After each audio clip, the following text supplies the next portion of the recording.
हवा बिच उड़ती जावांगी, बाबा डोर हत्तो छठी नाम घटी जावांगी, भोले मैं तेरी पत्नी।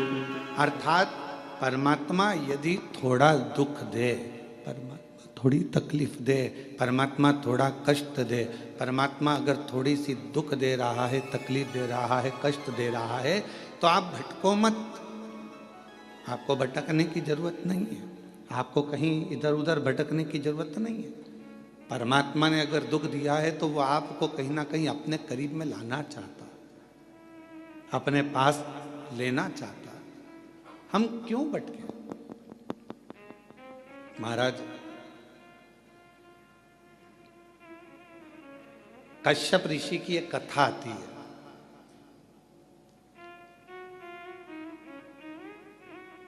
कि कश्यप बाबा, कश्यप ऋषि 12 ज्योतिर्लिंग का नित्य प्रति स्मरण करते थे।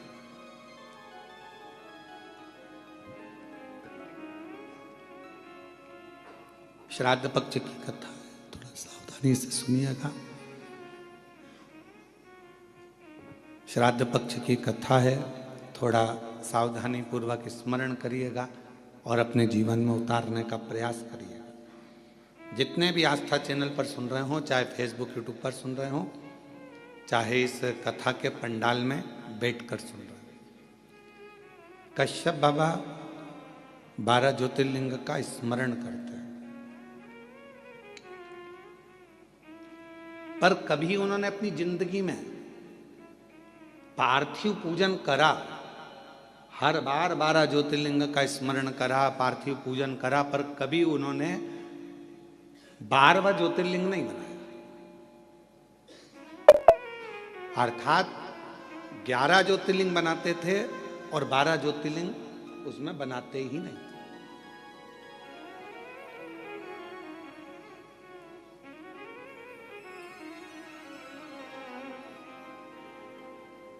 एक दिन देवऋषि नारद निकल कर जा रहे थे। अब आप लोग अगर 12 ज्योतिर्लिंग का पूजन कर रहे हो तो आप लोग कितने ज्योतिर्लिंग बनाओगे? जम के बोलो जरा। 12 बनाओगे ना। पार्थिव पूजन कर रहे हो तो 12 ज्योतिर्लिंग का निर्माण करोगे। पर कश्यप ऋषि 11 ज्योतिर्लिंग का निर्माण करते थे और 12वां ज्योतिर्लिंग नहीं बनाते थे।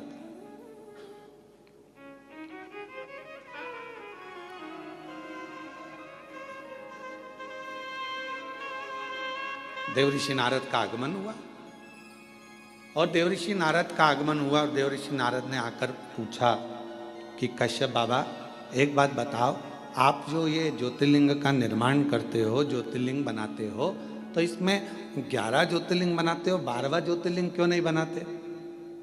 12वां ज्योतिर्लिंग निर्माण क्यों नहीं करते? नारद जी पूछ पूछ कर थक गए, तो भी आखिरी तक कश्यप ऋषि ने यह नहीं बताया कि 12वां ज्योतिर्लिंग क्यों नहीं बनाते। 11 की पूजन करते, 12वां बनाते ही।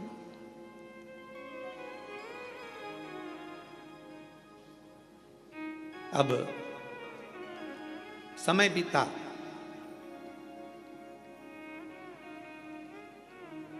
भगवान शंकर के पास में ऐसी सूचना मिल गई कि कश्यप ऋषि 12 ज्योतिर्लिंग का पूजन करते, पर ज्योतिर्लिंग बनाते कितना है? जम के बोलो जरा। 11। और पूजन कितने ज्योतिर्लिंग की कर रहे हैं? अच्छे से बोलो, आवाज नहीं आई। 12। तो जब 11 ज्योतिर्लिंग का आराधना कर रहे हैं, 11 ज्योतिर्लिंग का निर्माण कर रहे हैं, तो 12 ज्योतिर्लिंग का पूजन का फल कैसे मिले? कैसे प्राप्त हो? तब पार्वती जी एकदम रुष्ट होकर बैठ गई और पार्वती जी शिव जी की आराधना करने लगी। भोलेनाथ जी ने पूछा, पार्वती तुम रुष्ट क्यों? यहां पर एक लाइन बड़ी सुंदर आई है कि पार्वती जी रुष्ट होती हैं तो शिव जी की पूजन करती हैं। हमारा आप सबसे भी यही निवेदन है अगर मान लो जिस दिन तुमको गुस्सा आए उस दिन तुम महादेव की पूजन करो, उस दिन आप भगवान का आराधना करो। पर उल्टा होता है, जिस दिन रुष्ट होते हो ना उस दिन तो तुम इतना बोलते हो, इतना बोलते हो, इतना बोलते हो कि जो पहले का करा धरा है ना उस पर भी तुम लोग पानी फेर लेते हो, वो भी पूरा सत्यानाश मिला लेते हो, उसको भी नाश कर देते हो।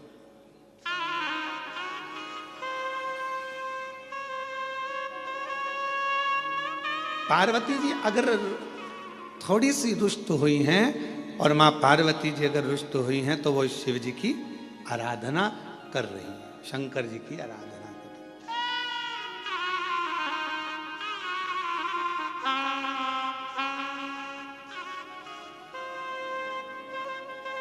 और मैंने तेरे ही भरोसे बाबा तेरे ही भरोसे। मेरा सासुओं से भी निवेदन है, बहुओं से भी निवेदन है, बेटाओं से भी निवेदन है, बाप से भी निवेदन है, भाऊ से भी निवेदन है, और घर में रहने वाले हर व्यक्ति से निवेदन है कि पार्वती के संवाद का स्मरण करना। जब क्रोध आए कुछ नहीं करना, मुख चुप करना, एक लोटा जल उठाना और ले जाके देव अधिदेव महादेव पर चढ़ाना प्रारंभ करना। थोड़ी देर बैठना, हाथ में माला पकड़ना, नहीं पकड़ो तो प्रेम से मोबाइल को किनारे रखना और हृदय पर हाथ रखकर श्री शिवाय नमस्तुभ्यं, श्री शिवाय नमस्तुभ्यं, श्री शिवाय नमस्तुभ्यं, श्री शिवाय नमस्तुभ्यं। हृदय से अपने मन से भगवान को पुकारना प्रारंभ करो, भाव से पुकारो उसको। झगड़ा कर भी लोगे, सास अपशब्द कह देगी, बहू अपशब्द कह देगी, दोनों ने अपनी आड़ी टेढ़ी बातें कह दी, होगा क्या इसमें महाराज? इसमें एक दूसरे से संबंध दूर बनते चले जाएंगे, टूटते चले जाएंगे। इसलिए जितना मौन रहोगे, शांत रहोगे, उतने अपने जीवन का आनंद पाओ, उतने अपने जीवन को प्रसन्नता के भाव में लेकर जाओ।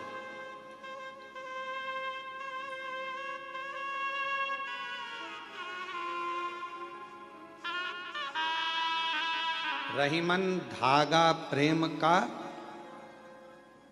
टूटे गांठ पड़ जाए। प्रेम का धागा जब टूटता है तो उसमें गांठ लग जाती है, और गांठ लग जाती है तो फिर वो गांठ जब भी खुलेगी, अर्थात दो हिस्से में ही रहे।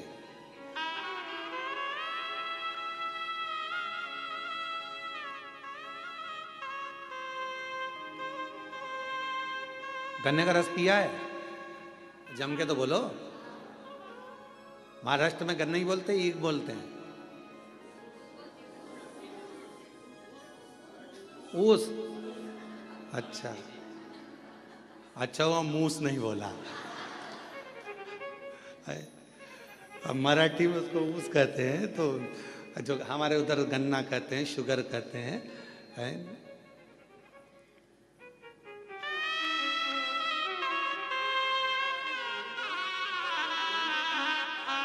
जो गन्ना होता है उस गन्ने में थोड़ा थोड़ा दूर पे एक एक गांठ रहती है। गन्ने के पूरे भाग में मिठास होता है, पर जहां गांठ होती है ना उसकी, उसमें मिठास नहीं होता, उसमें रस नहीं होता।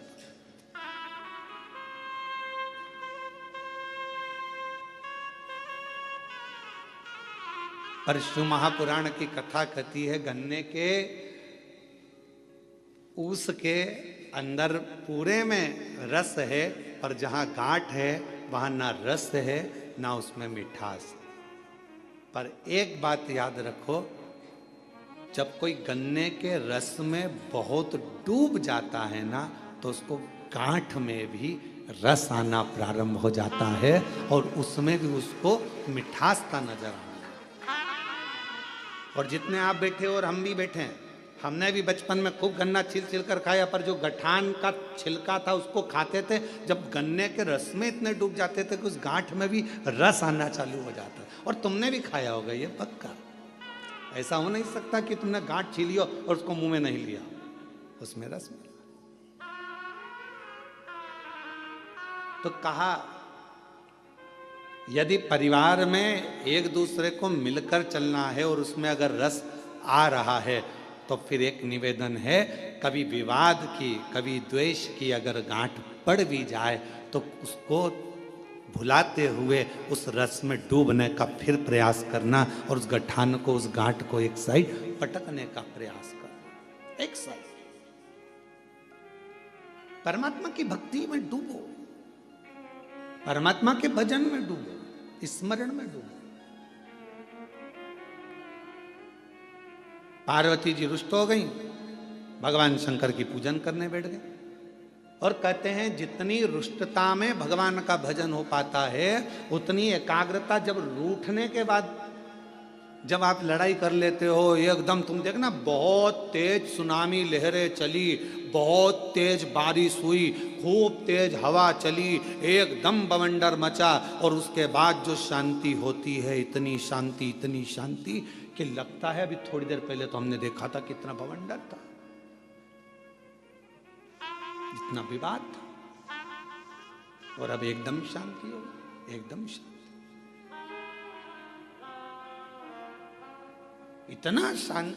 इतना शांत कैसे हो सकता है?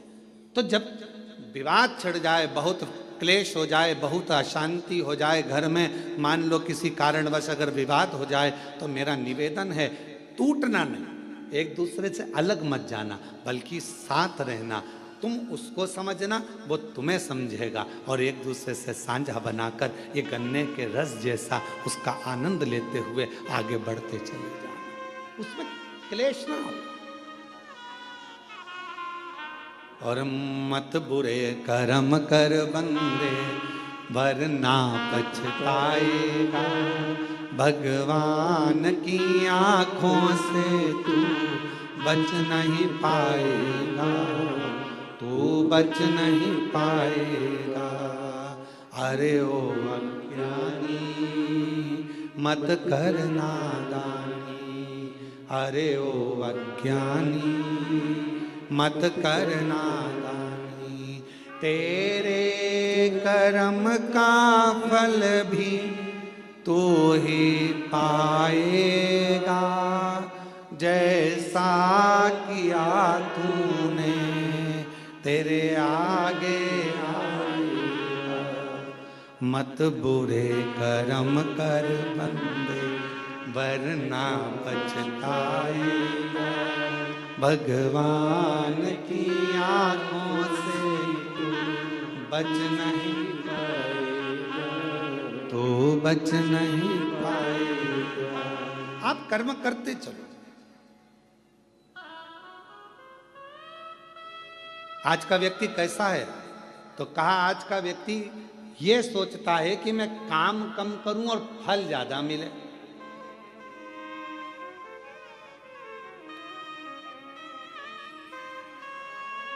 नारखेड़े जी, आपने भी बड़ी मेहनत करी होगी, पाटिल जी आपने भी बड़ी मेहनत करी होगी, और जितने यहाँ पर मेरे भाई बैठे हैं, जितने भी भाऊ बैठे हुए हैं, मैं आपसे निवेदन करूं, आपने भी अपनी जिंदगी में बहुत मेहनत करी होगी।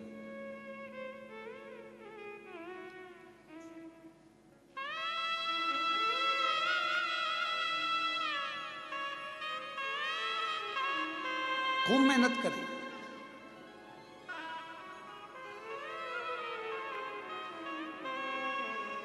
पर जो मेहनत से मिला वो टिकता है, जो तुरंत आया वो तुरंत चले जाता है। पर हमारी सफलता हमारी मेहनत पर निर्भर करती है। जब हम बहुत परिश्रम करते हैं, मेहनत करते हैं, तो हमारे घर में जो आता है वो हमको थोड़ा समय टिकता है, रुकता है। जो अचानक आया अचानक चले गया वो फिर टिकेगा नहीं।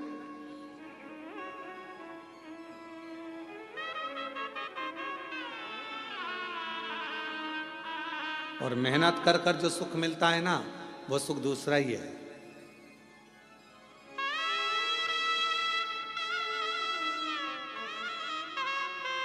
जब हम छोटे थे तो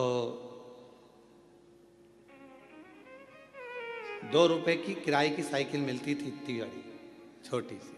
तुम्हारे यहाँ भी मिलती होगी, ऐसा नहीं है, और तुमने भी चलाई होगी। कई तो होंगे हमारी साथ वाले जिन्होंने चलाई होगी है। किराए की साइकिल मिलती थी, 2 रुपए की मिलती थी, पर वो 2 रुपए इकट्ठा करने में कम से कम 1 महीना लग जाता था।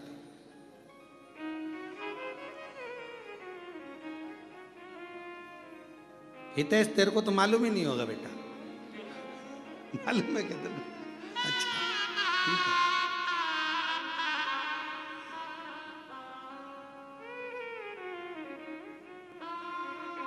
वो 2 रुपए इकट्ठे करने में 1 महीना टूट जाता था। भगवान हमारी मौसी को भेज दो, भगवान हमारे मामा को भेज दो, भगवान हमारी बुआ को भेज दो। जब ये सब आती थी, 5 पैसे, 10 पैसे, 15 पैसे, 25 पैसे जब देकर जाती थी, और वो 2 रुपया जिस दिन इकट्ठा होता था, उस दिन सुबह से गायब होते थे। साइकिल लेते थे छोटी वाली, और कभी कभी किस्मत ऐसी होती थी कि वो साइकिल ऐसी मिलती थी जिसकी चेन बार बार उतर जाती थी।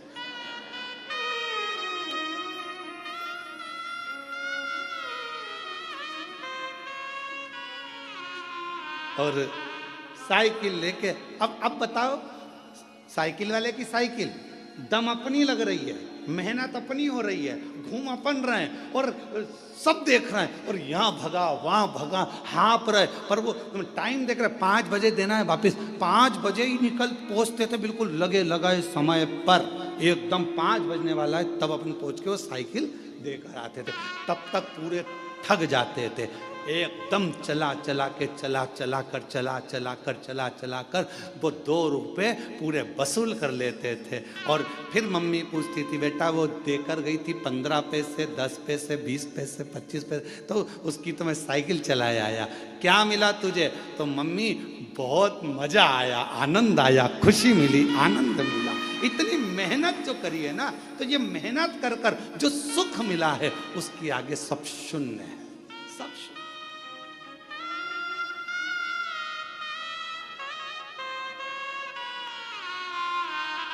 उसके आगे सब शून्य है।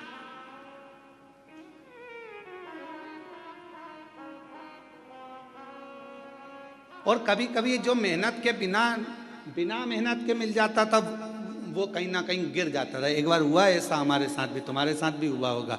नवरात्रे का समय था, नमक चौराहे पर बैठी माता जी हमारे सीहोर में, और नमक चौराहे पर माता जी बैठी, और माता जी बैठी तो वहाँ पर एक स्टेज बना, स्टेज पे साबुन रखा, पाउडर का डब्बा रखा, और नहाने का साबुन, कपड़े धोने का साबुन, सरफ की थैली, और वहाँ ले जाके खड़ा कर दिया। 10 पैसे दो और 10 रिंग फेंको।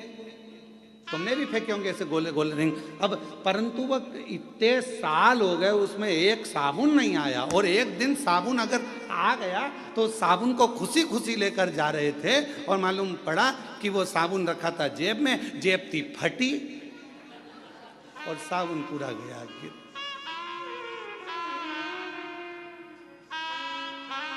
तो जो मेहनत से मिला वो टिका, और जो मेहनत से नहीं मिला वह हाथ से खिसक गया। शिव महापुराण की कथा कहती है, कोई तुमसे आकर कह दे कि तुम मेरे पास आकर बैठ जाओ, तुम्हें मेहनत नहीं करना पड़ेगी, दुनिया का सारा धन अपने आप मिल जाएगा, समझ लेना कि बेवकूफ़ बना रहा है, और तेरा लेकर चले जाएगा और तुझे चूना लगा देगा। इसलिए निवेदन है, अपना व्यापार, अपनी नौकरी, अपनी सर्विस, अपनी मेहनत पूरी बरकरार रखो, और पूरी मेहनत करो। जिस समय आपकी मेहनत प्रबल होगी, उस दिन भगवान तुम्हें छप्पर फाड़ कर देना प्रारंभ कर देगा। तुम्हें वैभव देगा, धन देगा, संपदा देगा, सब देगा, सब देगा। आप अपनी मेहनत से पीछे मत।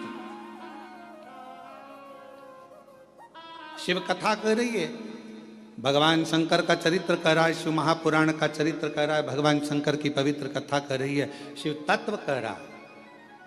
पार्वती जी बैठ गई तब साधना करने के लिए। शंकर भगवान ने नेत्र खोले और पार्वती से पूछा कि आज तू रुष्ट होकर मेरी पूजन कर रही? हाँ। क्यों? वो कश्यप ऋषि है ना, 12 ज्योतिर्लिंग का पूजन करना चाहिए तो वो 11 ज्योतिर्लिंग बनाते हैं और पूजन करते हैं और एक ज्योतिर्लिंग छोड़ देते हैं। शंकर भगवान ने कहा पार्वती नहीं, कश्यप ऋषि कभी ऐसा नहीं करते, वो पूरे 12 ज्योतिर्लिंग का पूजन करते हैं, पूरे 12 ज्योतिर्लिंग।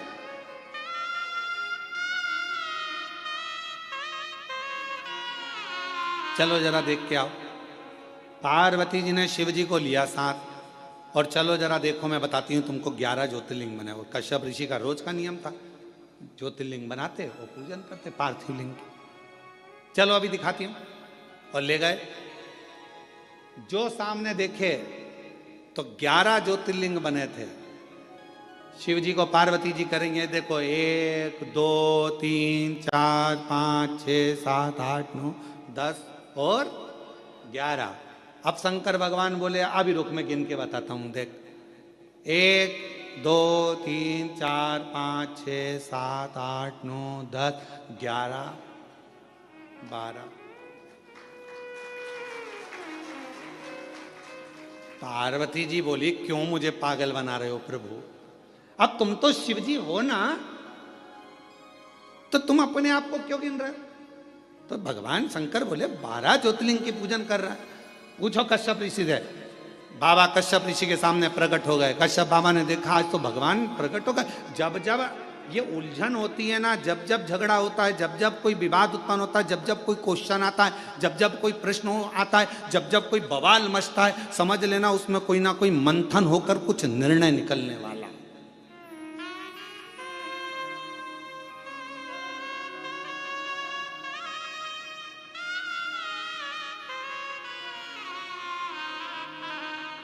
जब जब कोई बवाल मचता है, जब जब कोई मंथन होता है तो कुछ ना कुछ निकलता है। समुद्र का मंथन हुआ, अमृत निकला।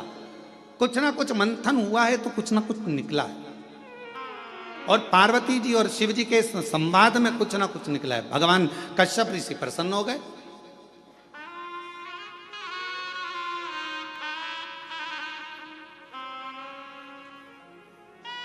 और मंथन में कुछ ना कुछ निकलना जरूरी भी है। एक प्रसंग बड़ा सुंदर है महाराज जी।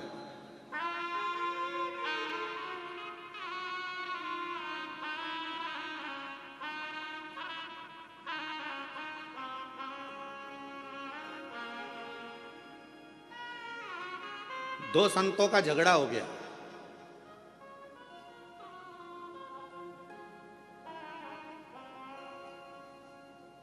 और आपस में दोनों झगड़ लिए। अब दोनों झगड़ लिए तो एक था राम जी का भक्त और एक था हनुमान जी का भक्त, और दोनों में छिड़ गया विवाद। हनुमान जी ने राम जी से कहा प्रभु दो संत लड़ रहे हैं आपस में, अब तुम क्या कहोगे? राम जी बोले कहना क्या है, अब इन दोनों को प्रमाणित करने के लिए अपन दोनों को जाना पड़ेगा। जब जब संत झगड़ते हैं, साधु झगड़ते हैं, सन्यासी झगड़ते हैं, तपस्वी झगड़ते हैं, आपस में जब कोई भगवत प्रेमी आपस में झगड़ते हैं तो उसका निर्णय करने के लिए स्वयं परमात्मा को बीच में आना पड़ता है और परमात्मा को निर्णय करना पड़ता है।